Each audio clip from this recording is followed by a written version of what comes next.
nosso tema? São as práticas integrativas e complementares em saúde. Quer saber o que é isso? Tem dúvida? Pode mandar sua pergunta, né, Meg? Que a gente participa aqui mandando a sua pergunta, respondendo a sua dúvida. Isso mesmo, deixa a sua pergunta nos comentários, né, através do Facebook ou no WhatsApp, 988060913. Professor, para começar, acho que a dúvida de muitas pessoas, o que são essas práticas integrativas e complementares em saúde? O que cabe nesse termo? Todas as estratégias terapêuticas, ou preventivas ou curativas, não farmacológicas. Sem ser remédio. Exatamente, porque existe uma cultura muito enraizada no Brasil, que é a cultura da farmacoterapia. Quem não tem a famosa farmacinha em casa? Verdade. Não é verdade? Só que isso gera problemas, por exemplo, a automedicação. Isso pode gerar problemas de interação medicamentosa e sobrecarga química, metabólica, funcional. Muitas medicações às vezes são tomadas e você pode sobrecarregar o rim, né? Sobrecarregar o fígado. Então existe, desde 2006, instituído no Brasil, políticas públicas que incentivaram a introdução de práticas não farmacológicas no SUS. Né? Então, por exemplo, a mais conhecida delas, a acupuntura e todas as outras técnicas relacionadas à medicina chinesa. Então, ela não usa remédio. E ela usa outros tipos de recurso, né? Mais conhecidos são as agulhinhas, mas não é só isso. Existem muitos recursos que são utilizados sem que haja interferência de remédio. Então, todas as práticas que interferem nas doenças que nós chamamos de psicossomáticas. Apesar de que a medicina chinesa nos orienta que 89% de todas as doenças têm o cunho ou início psicossomático. Por exemplo, a hipertensão arterial. Parece ser uma doença física, né? Mas na verdade ela é psicossomática. Ela começa no emocional, ela gera distúrbios emocionais. A outra é o próprio diabetes mellitus. O diabetes, que é um problema, né, de acúmulo de açúcar no sangue, a gente sempre pensa, é bioquímico. Mas veja bem, está relacionado com o estresse, está relacionado com ansiedade, está relacionado com distúrbios de alimentação, que dentro do início são questões emocionais. Então, as práticas integrativas, elas querem fazer com que o próprio paciente descubra formas de se autoproteger e de gerar uma autocura pelo autoconhecimento pessoal. Então, isso é possível. Por exemplo, a yoga. A yoga é uma técnica de atividade física, mas que incorpora também elementos respiratórios, de autoconhecimento, de meditação, né? A aromoterapia, a cromoterapia. A aromoterapia é a terapia pelos aromas. Certo. A cromoterapia é a terapia pelas cores. E a musicoterapia é a terapia pelos sons. Então, quando você une tudo isso, a yoga, une tudo isso à meditação, isso numa sala terapêutica. Nós não estamos falando mais de alternativa. Isso é científico e muito bem estruturado. Né? Ontem, inclusive, nós estávamos numa banca de monografia aqui da Unifev sobre musicoterapia. Né? Um trabalho foi orientado pela professora Kelly Goraieb, e ela é professora da fisioterapia, professora dos cursos da área de saúde. Ela é fisioterapeuta e ela é musicoterapeuta.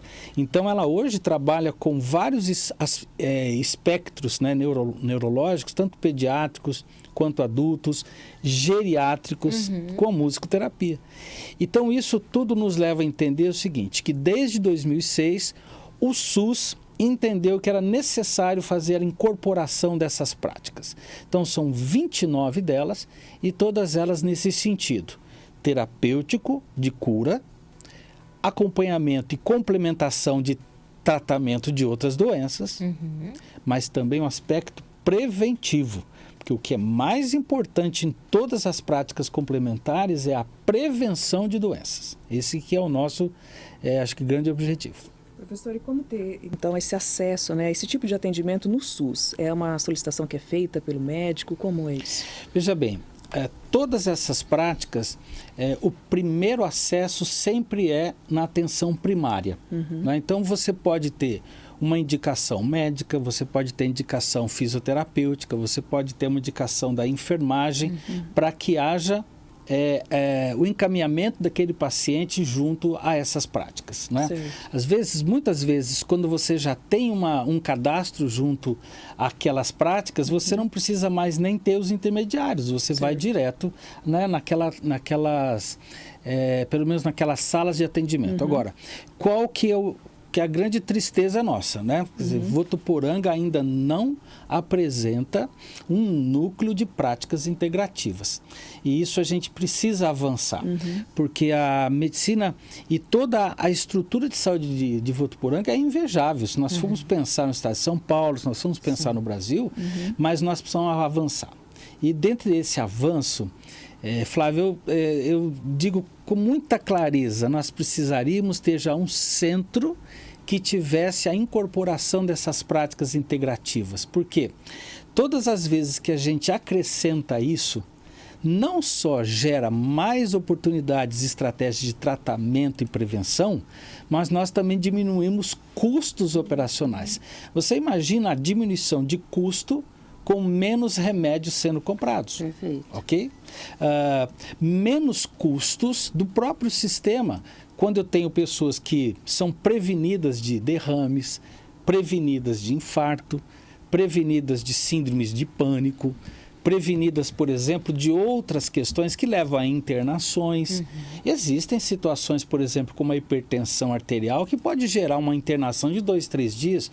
Olha o custo operacional de uma internação por diabetes, uma internação por hipertensão, né? Então, outra coisa também, por exemplo, um paciente que vai para um pronto-socorro por infarto. Qual é o custo disso? Social, familiar e o custeio operacional. Né? Alguém que teve um derrame cerebral. Então, nós sabemos hoje que é possível se fazer algo preventivo. Ok, a medicação ela tem o seu papel. Mas e as interferências não farmacológicas? Porque nós não estamos falando mais de terapias alternativas. Não, essa alternativa já ficou no passado. São terapias complementares, comprovadas cientificamente, e por isso que elas são chamadas de integrativas. Elas têm que integrar em todo esse escopo terapêutico. Então, quando nós falamos de integração, a gente precisa falar também de humanização.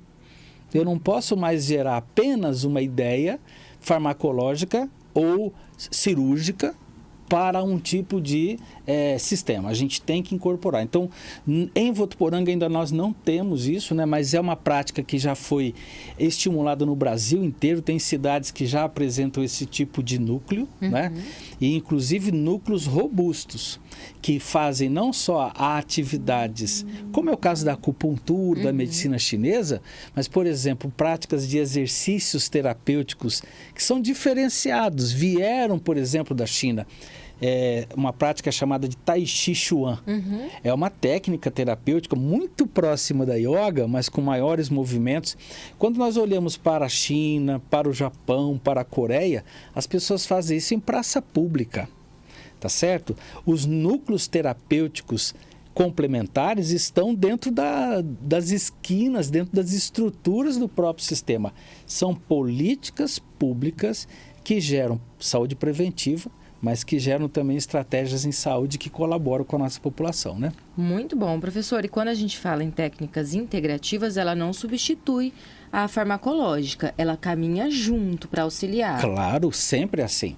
Mas por que foi introduzido em 2006, depois foi criado outros adendos? Hoje nós estamos com 29 práticas. 29. Vamos entender uma coisa. Olha, eu tenho terapia por florais. Por que eu uso florais? Que são substâncias muito simples, líquidas, que vão fazer alguma coisa no emocional desse paciente. Porque a terapia farmacológica, ela dá um suporte maravilhoso de sobrevida. Ok. Mas e as influências dentro desses outros elementos? O que nós chamamos de terapias holísticas. Eu preciso introduzir terapias que abracem o coletivo do paciente. Então, as questões emocionais, as questões sociais, familiares e o autoconhecimento corporal. Isso tudo, Flávia, é o que nós chamamos de evolução da humanização terapêutica. Não só remédio. Nós temos que gerar, na verdade, um entendimento do ser humano que está ali. Eu tenho hipertensão arterial, mas o que é... O que me aflige, exatamente. Né? Eu tenho insônia. O que está por trás? Eu posso tomar medicação, mas será que a causa não pode ser controlada? Eu sou ansioso, será que a causa não pode ser controlada? Né? Eu tenho uma obesidade que já está me causando problemas físicos e problemas orgânicos. Será que eu não conseguiria, além da terapia farmacológica? Né? Então, todas elas, eu posso garantir a você, pelos estudos que nós fizemos, inclusive nós apresentamos um projeto, né, junto à última Conferência Municipal de Saúde. E a gente percebeu que há, na verdade, uma boa vontade de acolhimento, mas não há um foco disso. Não há uma tendência assim, olha, nós vamos criar isso porque Votuporanga precisa disso. Então nós temos que fazer, não só com que o nosso público, o nosso ouvinte, mas também os gestores comecem a entender que é um avanço em termos de saúde pública oferecer um núcleo de práticas integrativas, de práticas complementares. Não substituindo a medicação, pelo contrário, sempre integrando e complementando a terapia dos pacientes. Professor, essas práticas podem ser usadas nos tratamentos e como prevenção também. Claro. Olha, quando você fala, vamos pensar o seguinte, eu faço uma sequência, né, de acupuntura, auriculoterapia, né? E todas elas são feitas por profissionais da área de saúde. Não são exclusivamente nem da medicina ou de um outro profissional.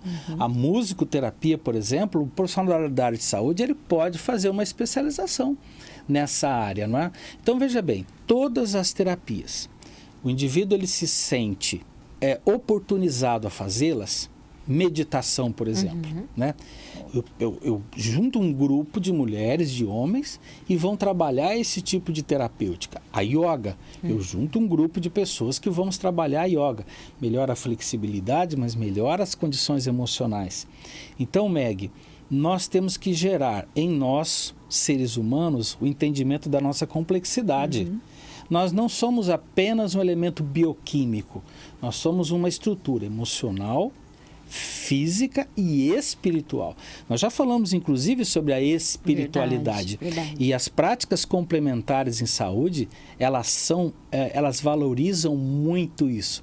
Principalmente pela diversidade dos tipos de terapeutas envolvidos. Porque não necessariamente é aquela pessoa que fez uma faculdade. Às vezes a pessoa ela é terapeuta holística, e ela tem dentro da sua característica, né? Vocês já todos ouviram falar do Reiki. Sim. A terapia de imposição de mãos, terapias energéticas, não é? Então existem pessoas que fazem isso de uma forma muito forte, não necessariamente fizeram uma faculdade, mas são profissionais que estão envolvidos com essa terapia há muitos anos, dentro de uma base científica. Então nós temos que incentivar. Flávia, nós sabemos, viu, Meg? Nós sabemos que isso gera economias. Quando é estruturada uma política pública dessa, você tem economias. Economias de transporte de pacientes, que eu não preciso mais transportar pacientes para os centros de reabilitação, eu já previno isso. Nós fizemos um estudo exatamente para essa conferência municipal, onde a gente mostrava a economia em transporte de pacientes, a economia no custo de farmácia, a economia que gera evitar pacientes ir para um pronto-socorro. Porque tudo isso eu vou na causa. Tudo isso eu vou no elemento preventivo. Muito bom. Então, para você que está nos acompanhando, se ainda não conhece sobre isso, tenho certeza que hoje conseguiu esclarecer muitas dúvidas e procure saber mais. Quem sabe isso pode te ajudar aí na prevenção, no tratamento das suas doenças, dos seus problemas. Professor, quero agradecer muito a sua participação, como sempre, uma aula pra gente. Eu que agradeço e espero que nós tenhamos feito aí, plantado uma semente. É isso né? aí. Porque o nosso público é um público muito inteligente, muito antenado nessas questões. Nós sabemos que qual a principal doença que está afetando o mundo? O que você acha? Estresse. Pronto. Estresse, depressão, ansiedade e toda a causa, né, gera complicações piores. Então nós temos que intervir nisso. né? É modernidade gerarmos esse tipo de terapêutica para a nossa população.